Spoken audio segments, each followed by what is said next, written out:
সময় স্টুডেন্ট ছিলাম, আজকে সরকার আমাকে এমুনেশন তুলে দিয়েছে। মানে আমি একজন স্টুডেন্ট হয়ে আর একজন ভাই স্টুডেন্টের বুকে গুলি চালানোর জন্য সরকার আজকে আদেশ দিচ্ছে আমাদের সেনাবাহিনীকে। আমি দেখাতে চাচ্ছি যে এরকম একটা বুলেট কিভাবে পারলো সরকার, যে আমাদের ভাই যারা স্টুডেন্ট তাদের বুকে গুলি করার জন্য।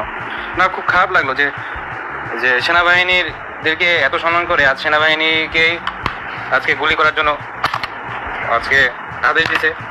120 রাউন্ড করে দিয়েছে। আমার মানে সত্যি খুব যাওয়ার ইচ্ছা ছিল না, কিন্তু তাও বাধ্য হয়ে আমাকে যেতে হচ্ছে। মানে আমার কথা আমার আসতেছে না, মানে কি বলবো, মানে সরকার এত নিচে হয়ে গেল।